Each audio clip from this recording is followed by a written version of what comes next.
فاتحة إلى روح سيدنا وحبيبنا وشفينا وقرة أعيننا مولانا محمد صلى الله عليه وسلم، ثم إلى رحبائه وإخوانه من الأنبياء والمرسلين وآل كل منهم وصحابة أجمعين، ثم إلى جميع سادتنا العلويين والأئمة المجتهدين والعلماء العاملين وصوفية المحققين أينما كان وحلت أرواحهم من مشارق الأرض إلى مغربها، ونخص خصوصا إلى روح الأستاذ الأعظم الفقيه المقدم محمد بن علي باعني وسلم وفضل، ثم إلى روح سيد علي الغير سيد علي صاحب الدار وسيد محمد مولى الدويلة وسيد عبد الرحمن سقف وأولاده خصوصا شيخ أبي بكر ساكن سمر مختار وإخواني ما، ثم إلى روح حبيب عبد الله بن أبي بكر العدرس والحبيب بكر بن عبد الله العدرس والحبيب شيخ بن عبد الله العدرس والحبيب حسين بن عبد الله العدرس والحبيب علي بن عبد الله العدرس، ثم إلى شيخ أبي بكر ساكن بن عبد الرحمن شيخ أبي أحمد بن عبد الرحمن شيخ جمال شيخ بكر حسين والحبيب حسين بن شيخ مسلم وأولاده، ثم إلى شيخ عمر بن محمد شيخ عمر بن جمال شيخ عبد الرحمن الأخطر وشيخ أبو بكر شيخ علي بن عمر وشيخ محمد وجه دوا شيخ سبحان بن حسن وشيخ المقدس والحبيب عبد الله بن اسماعيل والحبيب عبد الله شيخ علي بن عبد الله بارس والحبيب حسين بن عمر الحبيب حسين بن عمر بن عبد الرحمن العطوس، ثم الى الحبيب عبد الله بن عبد الله بن الحبيب اولاد الحبيب عبد الله احمد بن الحبيب شيخ جعفر بن احمد بن الحبيب الحبيب احمد بن عمر الدوان والحبيب احمد بن عمر بن زين بن سعود الحبيب محمد بن زين بن احمد الحبيب علي بن حسن العطوس وبكر بن عبد الله طالب العطوس، ثم الى روح الحبيب الحبيب علي بن حسن وحمد حسن عطوس، ثم الى روح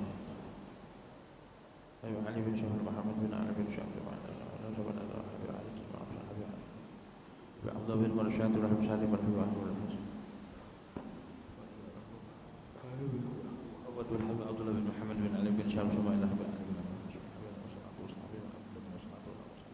الحبيب حسن بن ابي بكر العدرس، ثم الى روح وصول ما فرمت تلميذتي وعلى شرف أن الله يملي درجات الجنة وعند علينا وبركاتهم وأسرارهم وأنوارهم وعلم في الدين والدنيا والآخرة أيضا للإيمان بالمخلصين وأولياء الكون أجمعين. dan mengganti وإلى حضرة النبي محمد صلى الله عليه وسلم سر الفاتحة. أعوذ بالله من الشيطان الرجيم. بسم الله الرحمن الرحيم. الحمد لله رب العالمين الرحمن الرحيم مالك يوم الدين إياك نعبد وإياك نستعين اهدنا الصراط المستقيم صراط الذين أنعمت عليهم غير المغضوب عليهم ولا الضالين.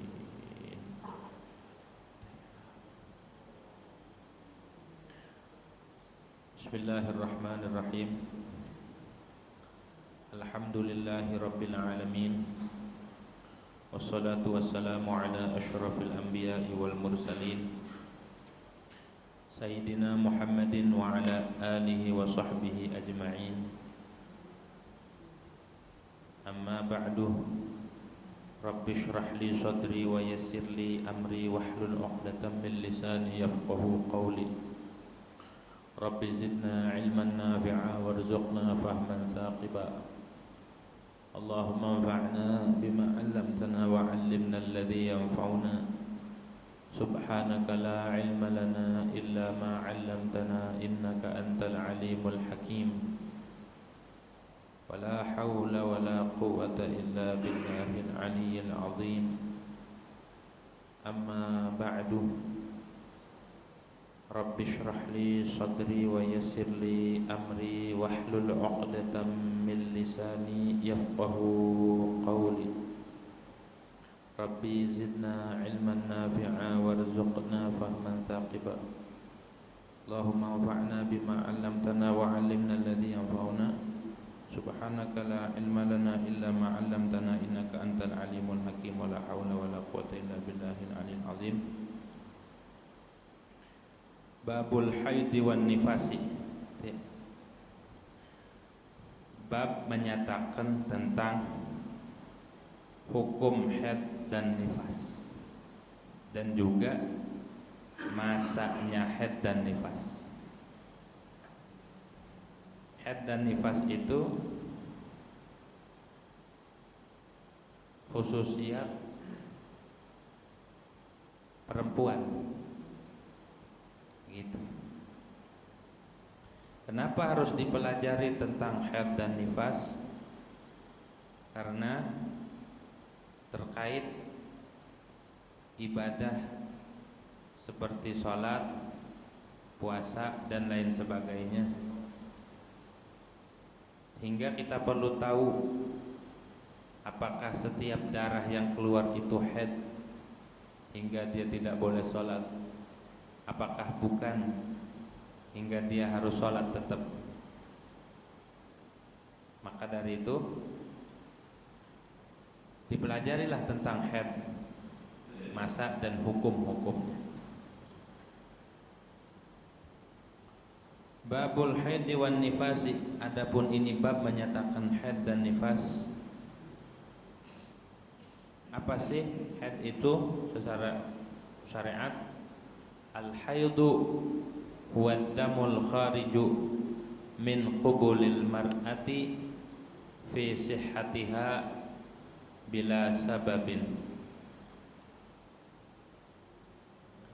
Haid itu adalah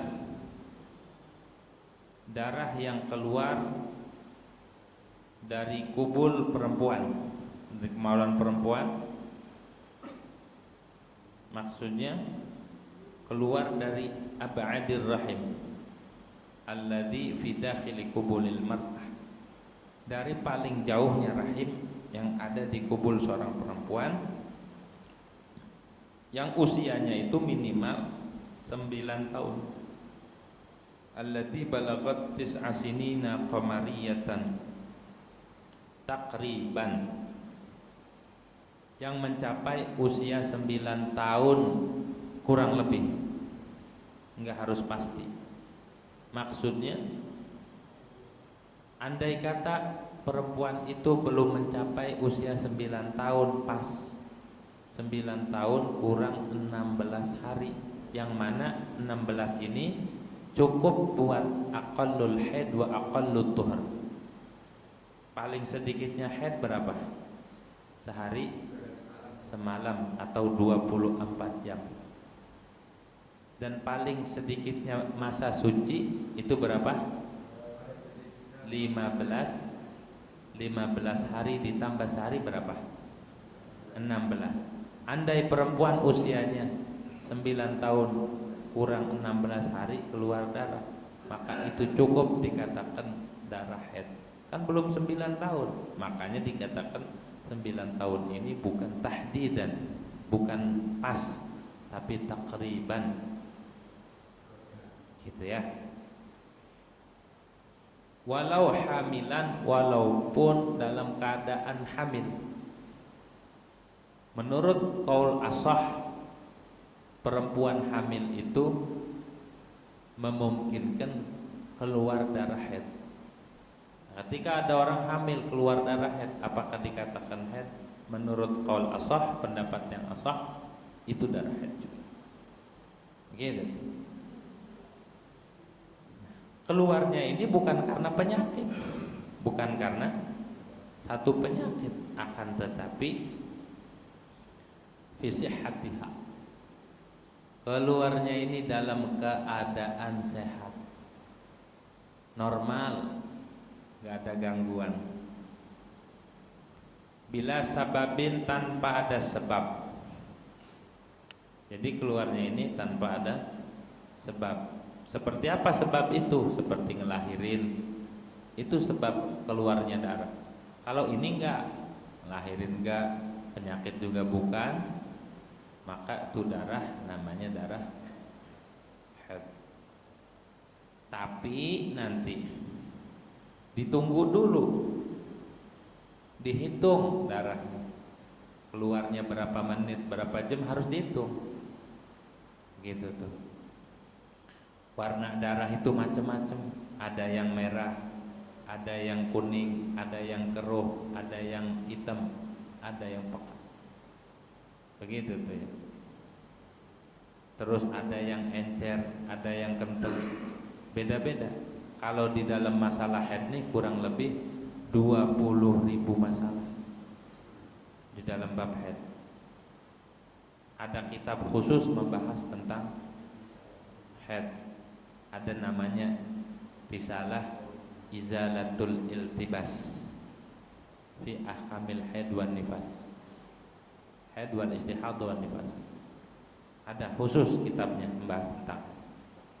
Kalau laki-laki enggak haid, enggak ngaji juga enggak dosa. Kalau perempuan wajib. Tapi laki-laki juga dituntut. Kenapa? Karena di keluarganya ada orang tua, ada ibu, ada anak, ada istri. Yang mana kalau mereka bisa nanya hukum ke suaminya, tanya dan bisa jawab, sudah cukup masalah haid. Begitu. Jadilah dikatakan haid kalau darah itu keluarnya dijumlahkan semuanya itu 24 jam. Paham? Jadi walaupun keluarnya 3 hari, 4 hari, 5 hari dikumpulin, kalau dikumpulin itu mencapai 24 jam berarti itu darah haid. Gitu. Jadi 24 jam itu minimalnya 24 jam keluar terus. Atau dibagi-bagi 7 hari, selama 7 hari itu dihitung. Jumlahnya pasti 24 jam. Itu haid kalau 24 jam. Kalau kurang dari aqallul haid bukan haid namanya. Gitu ya. Aqallul haid kan sehari semalam, paling banyaknya berapa? 15 hari. Kalau udah melewati masanya udah bukan darah haid dan wajib sholat. Wajib sholat, wajib puasa gitu. Karena bukan darah haid. Ribet makanya kita belajar tentang haid ini. Kalau kagak ngerti, dianggap darah yang keluar haid aja semuanya, kagak sholat, kagak ngapa. Padahal ada yang namanya haid, ada yang namanya istihadah gitu. Damul fasad namanya, darah rusak. Penyakit itu mah lainan. Itu mah tetap sholat.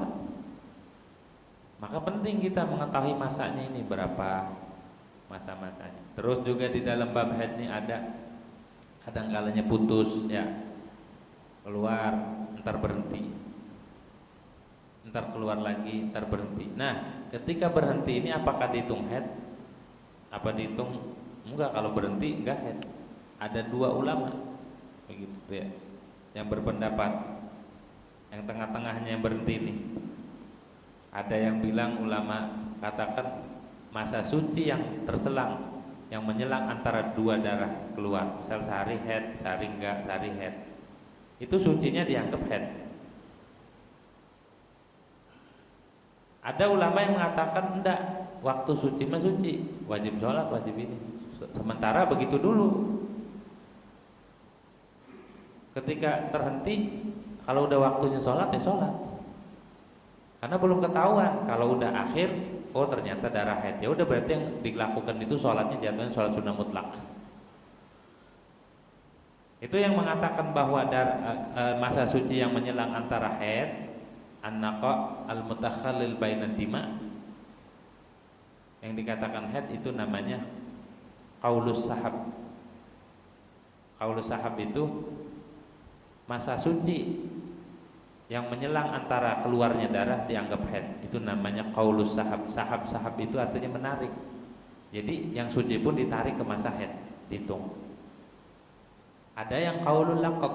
Laqat itu diambil. Jadi yang masa suci yang menghalang, yang terselang, yang menyelang antara 2 keluarnya darah, itu bukan dianggap haid. Sehingga ketika suci berhenti, dia harus melakukan rutinitas ibadah.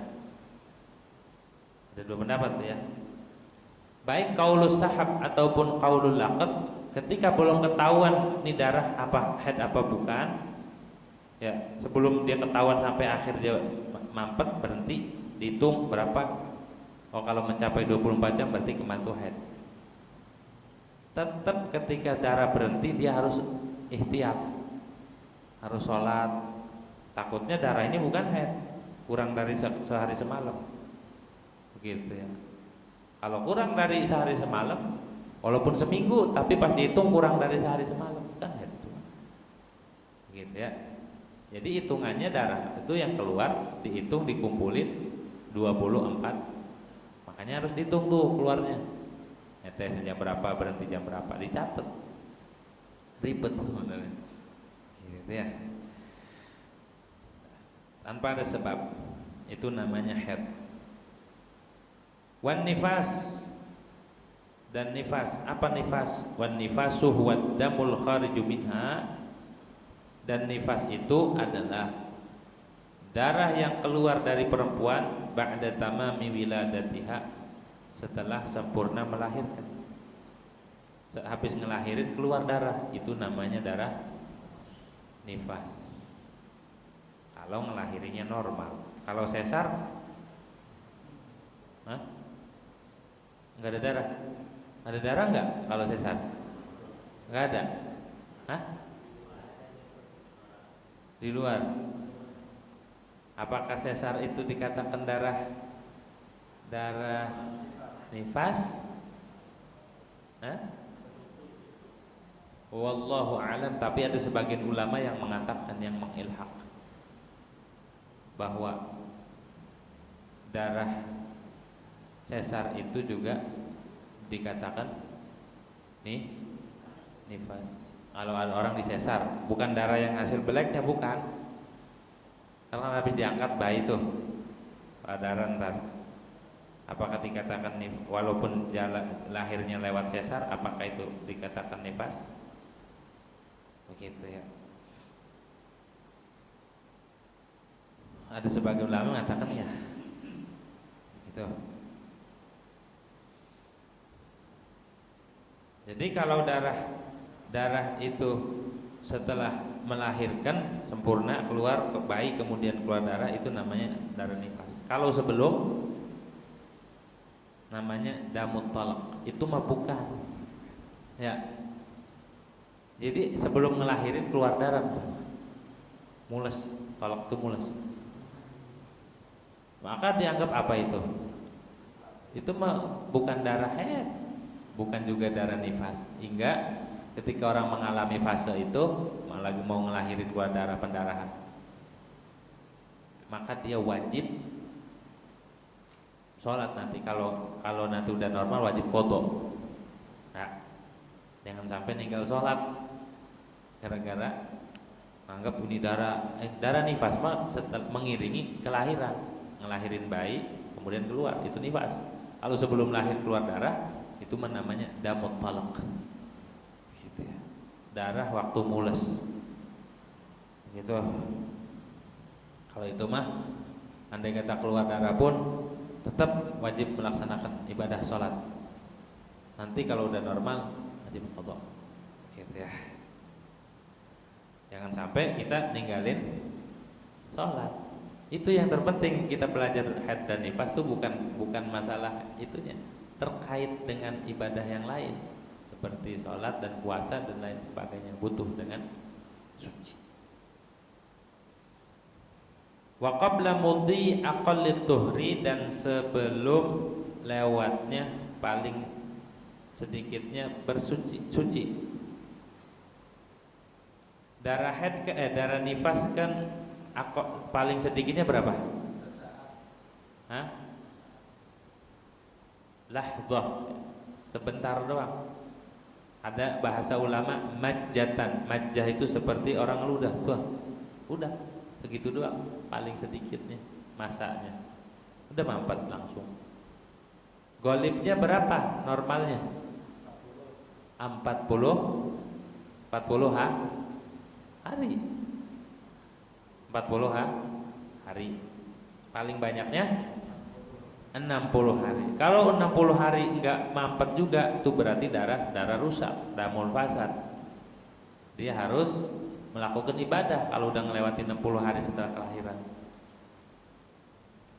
Orang sekarang boro-boro mikirin sholat, enggak ngelahirin aja orang sholat. Itu alasannya sakit perut. Emang mau ngelahirin? Kagak kan? Begitu.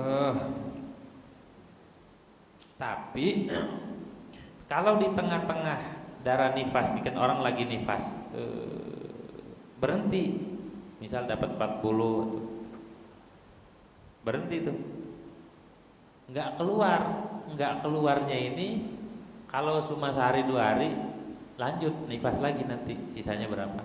Tapi kalau keselangnya antara darah berhenti dan darah keluar lagi ini 15 hari selangnya, maka darah yang kedua itu bukan darah nifas lagi, tapi darah apa? Haid.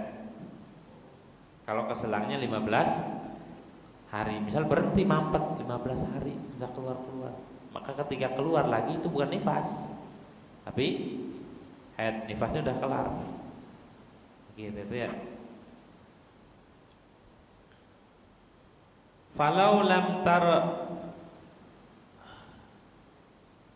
lidamin illa ba'da mudhi 15 yauman minal wiladah fala nifasalah. Maka jikalau seorang perempuan tidak melihat darah kecuali setelah 15 hari, habis ngelahirin kagak ada darah, kering, terus sehari, 2 hari, 3 hari sampai 15. Pas 15 keluar, itu darah apa? Hah? Darah apa? Darah haid, bukan darah nifas. Berarti dia nggak mengalami nifas. Fala nifasalaha, maka tidak ada nifas bagi ini perempuan.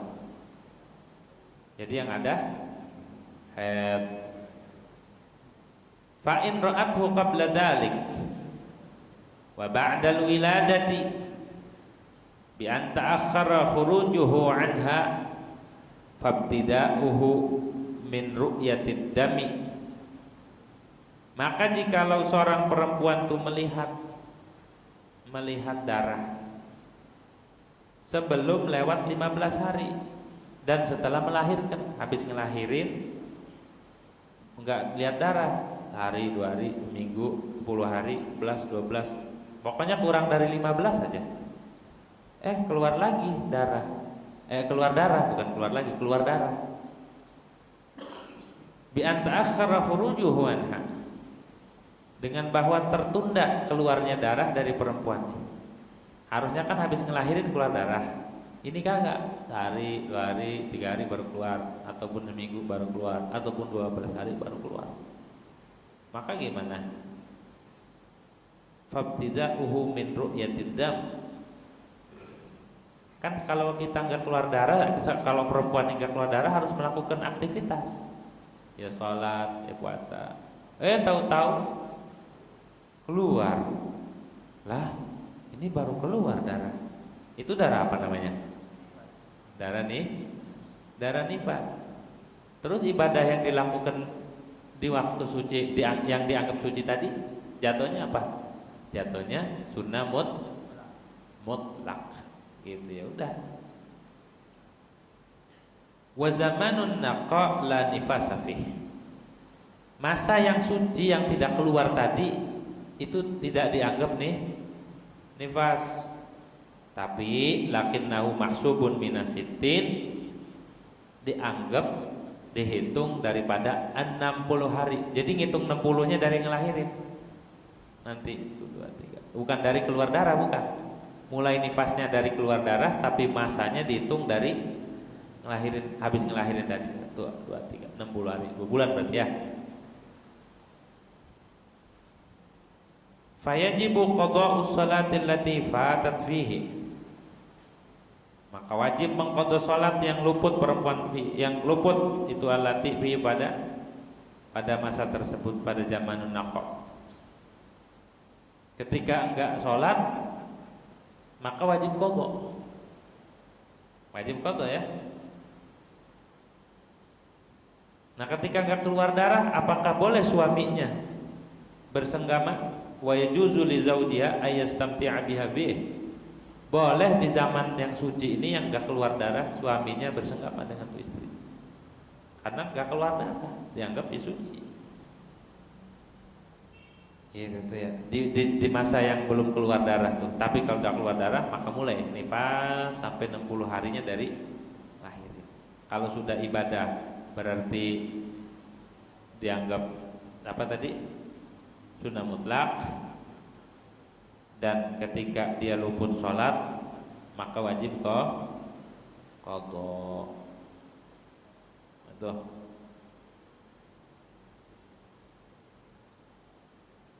Wa ghalibu muddatil hamlil kamil 9 ashhurin adadiyatun. Dan galib masanya hamil itu yang sempurna, maksudnya sampai ngelahirin, galibnya 9 bulan.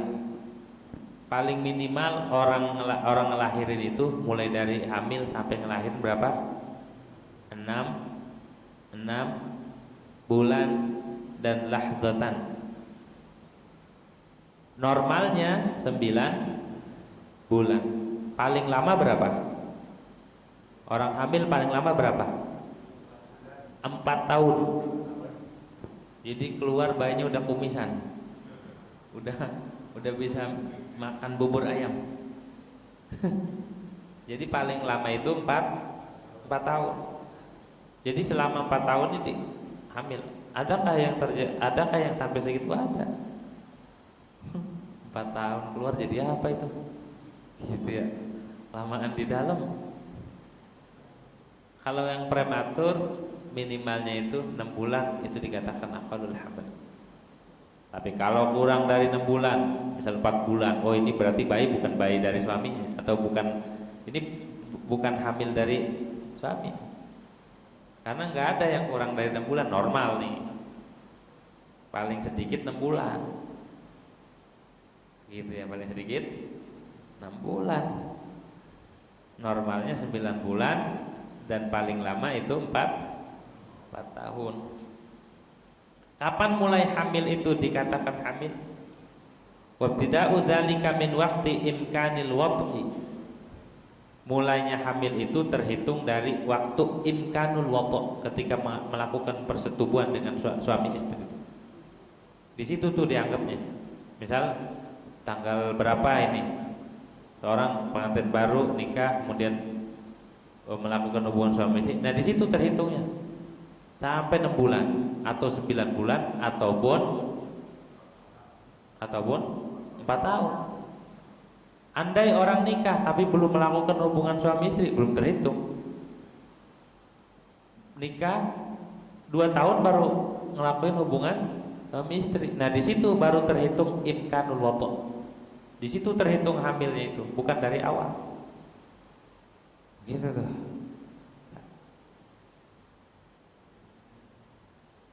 Wa ghalibu muddati tasawwuri 4 ashhurin, dan normal masanya terbentuk cabang bayi itu 4 bulan. Udah 4 bulan udah terbentuk tuh. Terbentuk cabang bayi di perut. Ghalibnya segitu. Prosesnya gimana? Fayakunul maniyyu fil batni 40 yauman sa'ilan mutafarriqan fi badanil mar'ah. Maka adalah air mani, sperma itu berada di perut seorang perempuan 40 hari sa'ilan, berjalan tuh, mutafarriqan, bencar di badannya perempuan. Tsumma yasirul maniyyu fi 40 yauman daman ghalidhan. Habis 40 hari kemudian prosesnya, kemudian jadilah air mani tersebut setelah 40 hari kemudian menjadi darah yang kental, dinamakan alaq atau uluq, dan segumpal darah. Dari air mani menjadi segumpal darah. Habis segumpal darah 40 hari kemudian, summa fil 40 yasiru qit'at lahmin, kemudian jadi segumpal daging. Dari darah menjadi segumpal, dan darahnya itu membentuk seperti lintah. Makanya di situ bahasanya ulqah atau alaqah. Alaqah ini lintah makna asal. Kenapa di Al-Qur'an bahasanya daging kental atau daging segumpal darah ini dikata ulqah? Karena bentuknya menyerupai lintah. Al-Qur'an tuh bicara. Jadi ilmu anatomi ini sudah dibicarakan 1400 tahun yang lalu. Gitu ya. Proses cabang bayi itu dari air mani, kemudian segumpal darah, segumpal daging, gitu ya. Disebut mudghah. Berapa tuh prosesnya tuh? 40 mani, 40 segumpal darah, 40 segumpal daging. Berapa tuh? Berapa hari nih? 120 hari. Berapa bulan tuh? 120 hari itu berapa bulan? 4 bulan. 4 bulan baru terbentuk tuh segumpal daging. Wa fitil kal muddah yusawwiruhullahu ta'ala. Dan di masa itu Allah bentuk tuh dibentuk. Fayaj'alu lahu faman, Allah bentuk mulut, cabang bayi, wasam'an, dan pendengaran. Dari mulut kemudian dibikin telinga, pendengaran, wabasaran, dan penglihatan, wamasarina, dan usus, wayadaini, dan dua tangan, warijlaini, dan dua kaki. Jadi dibentuk di perut, siapa yang ngebetot-betot coba? Babanya ngaku enggak? Kali babanya ngebetot-betot biar bentuk enggak? Itu semua murni ciptaan Allah Subhanahu wa taala. Enggak ada yang sanggup. Siapa yang ngaku? Enggak ada yang ngaku. Profesor mana? Ilmuwan mana yang bisa membentuk? Kagak ada. Itu terjadi secara alami, tidak ada yang alami. Semua itu terjadi karena ciptaan Allah Subhanahu wa taala. Begitu, karena kudratnya Allah Subhanahu wa taala menciptakan cabang bayi. Sebut yusawwiru fil arham, membentuk di dalam rahim. Di dalam rahim bisa dibentuk. Padahal rapat tuh ya. Tapi bisa dibentuk gitu. Kali di open enggak. Begitu tuh ya. Subhanallah. Kagak ada yang bisa membentuk begitu tuh. Tuh mulai dari situ manusia ada tanggung jawab nanti di situ, ada perjanjian. Umurnya, rezekinya, apakah dia termasuk orang celaka, apakah orang bahagia, jodohnya udah di dalam perut udah ada perjanjian, mari dicatat. Riziknya berapa sampai mati ajalnya. Udah tercatat kita. Begitu tuh dicatat. Jadi sebelum kita lahirnya sebenarnya proses perjalanan kita ini udah membawa skenario. Kita ngejalanin aja udah rapi. Bakal ketemu siapa, bakal dapat ujiannya apa. Begitu tuh ya. Cuma kita sebagai manusia, orang yang beriman, orang yang memiliki keyakinan kepada Allah Subhanahu wa taala, jangan kalah sama tukang tambal ban. Ya, kita nih orang yang ngaji ataupun orang yang beriman, orang yang dikasih iman sama Allah Subhanahu wa taala, dikasih keyakinan, jangan kalah sama tukang tambal ban. Kok tukang tambal ban? Kalau ibu bapak motornya bocor, yang dicari siapa? Hah? Yang dicari siapa? Tukang tambal ban. Kalau motor bocor di jalanan, kali nyarinya PLN? Enggak kan? Yang dicari pasti tukang tambal ban. Kok ke tambal ban apa hubungannya? Maksudnya gini, kita ini orang beriman, kita ini orang dikasih akal. Ketika ada masalah, ketika ada apapun, jangan lupakan pencipta, pengendali kita. Siapa? Allah Subhanahu wa taala. Masa kalamat tukang tambal ban? Gitu ya. Artinya apapun masalah yang menimpa kita, jangan sampai membuat hati kita tertutup hingga kagak ngaduin masalah ke Allah, kagak lari ke Allah. Orang aja bocor yang dicari tukang tambal ban, masa kita ada masalah nggak lari ke pencipta, raja di raja? Hah? Begitu tuh. Kadang kita mahal sepele ditegur ya, gitu tuh. Ketika ada motor bocor yang dicari tambal ban, ketika ada masalah gusar gelisah ini enggak, padahal tinggal ngaduin ke sang pencipta aja tadi tuh, nyiptain kita udah rapi. Jadi maksudnya gini, kalau kita ada masalah, ada apa, ada ketentuan yang kurang baik, ada qada qadar baik dan buruk. Iya, kalau baik mah diam-diam baik, dan buruk baru. Ya, lagi baik mah lagi dapat duit atau ngumpet, makan aja di dalam lemari, dalam kulkas, gitu ya. Tapi giliran ada masalah baru, buuk besar. Ngapa nggak balikin ke Allah? Maksudnya balikin ke Allah sebelum kita lahir nih masalah udah tercatat. Tenang aja bro, begitu. Balikin ke Allah. Oh iya ya, sebelum kita lahir nih udah, sebelum kita ada bang, masalah ini sudah dicatat dan bakal terjadi.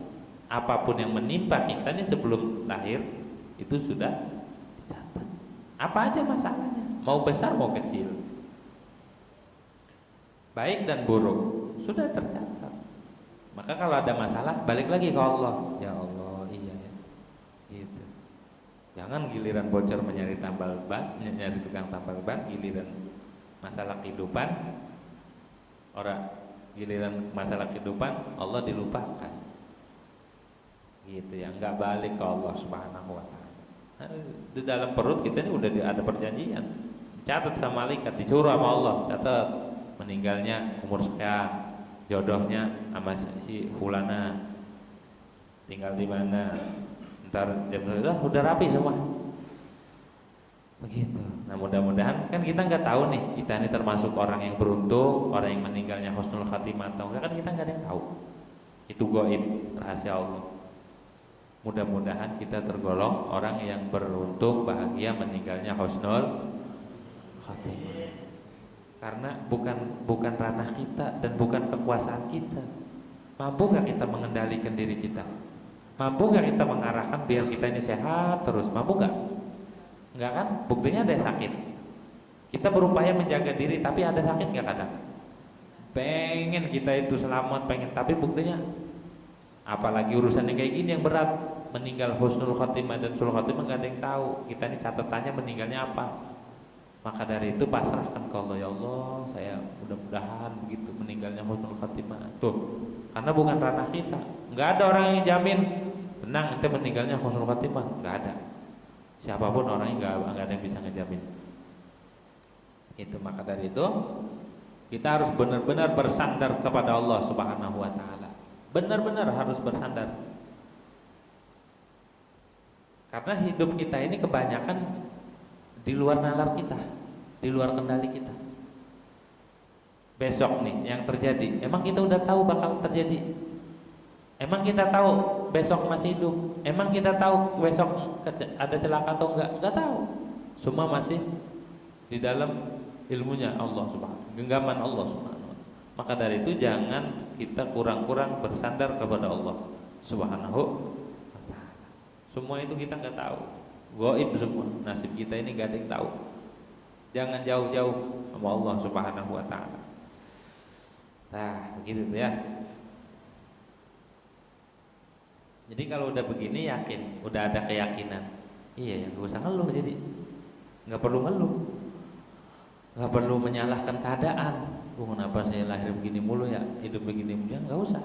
Orang udah sebelum terjadi kita udah dicatat kok. Apa saya bisnis gagal mulu, gak usah. Toh ngeluh juga gak ada gak ngerubah keadaan. Kali ngeluh berubah keadaannya. Misal dagang lagi sepi nih, rugi banget. Enggak ngerubah ada. Ya udah sih, terima aja. Kalau orang nerimain enak enggak? Alhamdulillah ya Allah, begitu. Coba kalau enggak nerimain keadaan apapun, jangankan masalah berat, masalah kecil aja kalau kagak terima berat. Gitu, apalagi masalah gede, masalah kecil kalau hati kita tidak menerima, tidak siap menerima, belum redha sama keputusan Allah Subhanahu wa taala, maka berat banget.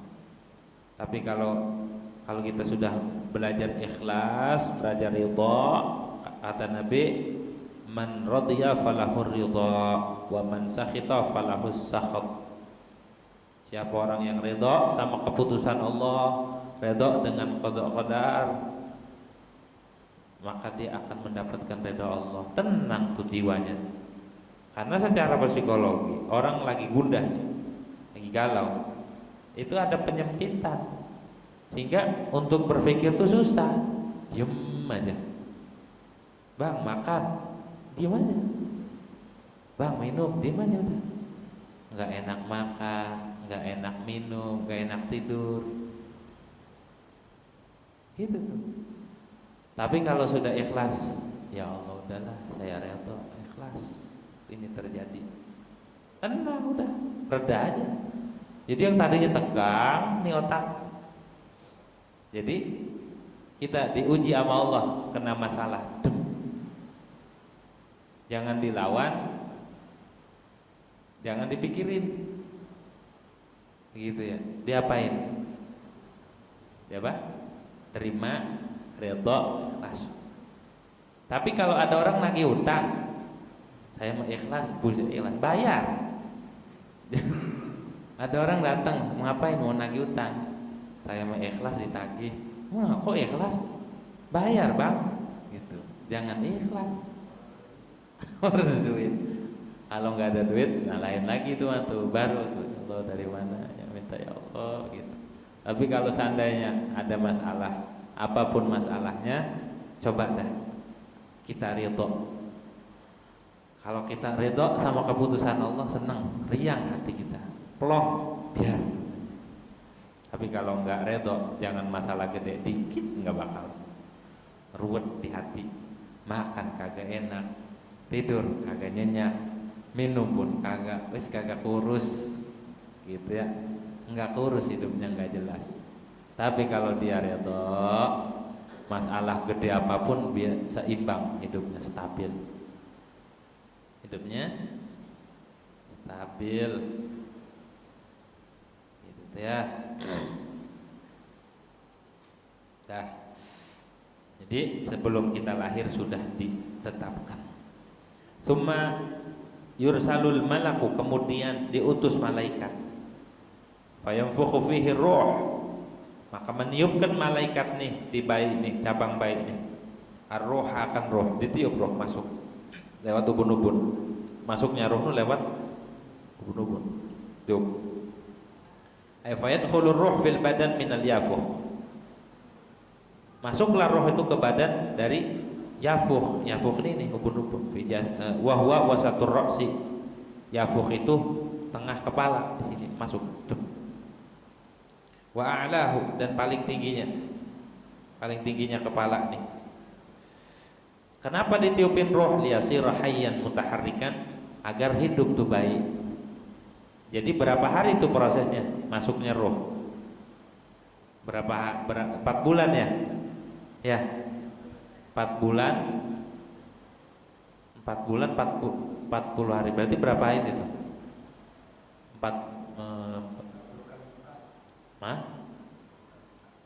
5 bulan 10 hari ya? Kan ditambah 40 hari lagi. Hah? Benar kan? Tadi 4 bulan, tambahin 40 hari jadinya 5 bulan 10 hari. Makanya ada istilah apa tuh? 7 bulan ya? 4 bulan atau 7 bulan. Itu apa bedanya? Itu minta ngedoa sama Allah biar cabang bayinya selamat, ngedoa. Terus juga biar dijaga sama Allah, dan juga berdoa biar si cabang bayi ini jadi cabang bayi yang soleh ataupun solehah. Jadi seseorang tuh disiapkan dari cabang bayinya. Ada yang dibacain surat Yusuf katanya biar ganteng. Ada yang dibacain surat Maryam biar cantik katanya. Ada yang dibacain maulid biar akhlaknya ngikuti Rasulullah. Ya. Ada yang dibacain Quran khatam biar nanti anaknya itu akhlaknya seperti apa yang ada di Quran. Begitu. Macam-macam. Biar apa? Biar tertular kebaikan-kebaikan yang dilakukan oleh orang-orang itu. Ya, doa talilin. Jangan ini mah 7 bulan nanggep dangdut. Akhirnya bayinya joget-joget mulu dalam. Hah? Pas lahir, nah tuh gitu. Jadi dari mulai bayinya disiapkan gitu ya. Kan manggil habaib, manggil kiai, manggil orang-orang soleh itu fungsinya apa? Biar ngedoain, biar ketularan kesolehannya. Begitu. Itu faedahnya ngundang acara 7 bulanan, acara akikah, acara potong rambut tuh. Itu tujuan manggil mereka, satu niat, kedua biar ada keberkahan, tertular keberkahan dari mereka. Begitu ya. Fayajidul ladzata wal alama, maka dia mendapati akan kelezatan dan rasa sakit. Udah nggak ada rasa tuh. Kama anna khurujaha yakunu minhum. Sebagaimana keluarnya ruh juga dari sini. Ruh itu keluarnya dari ubun-ubun juga. Fa idza dakhalat fi jasadihi ja'alallahu hidal mar'ah labana. Maka ketika roh itu masuk ke dalam jasad, Ya. Ja'alallahu haidal mar'ah laban. Maka haidnya perempuan ini jadi asupan bayi. Jadi makannya darah haid itu dimakan. Wa ya'tihi malakun fi kulli sabahin wa masa'in yasqihi min dzalikal laban. Dan setiap pagi sore ada malaikat yang nyuapin dari air susu tersebut. Darah bisa jadi susu. Kata fi lubabit talibin lis-Suhaimi. Begitu prosesnya. Yang disebutkan di dalam kitab Lubabut Talibin karangan Imam Suhaimi. Begitu ya. Wa aqallu sinnil haid wallahu a'lam bishawab. Ada pertanyaan? Ada ya? Allahumma shalli al-Fatihah. Bismillahirrahmanirrahim. Alhamdulillahirabbil alamin. Arrahmanirrahim. Maliki yaumiddin. Bismillahirrahmanirrahim. Alhamdulillahirabbil alamin. Alhamdulillahirabbil alamin. Alhamdulillah bagi jalur ini kita mu'ad bismillah. Allahumma shalli ala sayyidina Muhammad wa ala sayyidina Muhammad. اللهم اقسم لنا من خشيتك ما تحول به بيننا وبين معاصيك من طاعتك ما تبلغنا به جنتك ومن اليقين ما تهون به علينا مصائب الدنيا متنا اللهم باسمائنا وابصارنا وقوتنا ما احييتنا واجعل الوارث منا واجعل ثارنا على من ظلمنا وانصرنا على من عادنا ولا تجعل مصيبتنا في ديننا ولا تجعل الدنيا اكبر همنا ولا مبلغ علمنا ولا قدر رغبتنا ولا تسلط على بنا من لا يخافك ولا يرحمنا اللهم انصرك موجبات رحمتك وزامي وقتك سلامة من كل اسم وكلمة من كل بر والفوز بالجنة والنجاة من النار ربنا لا تدع لنا ذنبا الا غفرته ولا هما الا فرجته ولا كربا الا نفسته ولا عدوا الا اخذته ولا حبيبا الا حبته ولا غائبا الا رددته ولا مريضا الا شفيته ولا حاجة من حوائج الدنيا والاخره الا قضيت ولا بأس الا قضيت ولا تقضي ولا ابراهيم يا ارحم الراحمين الحمد لله رب العالمين. Demikian kurang lebih mohon maaf. Assalamualaikum warahmatullahi wabarakatuh.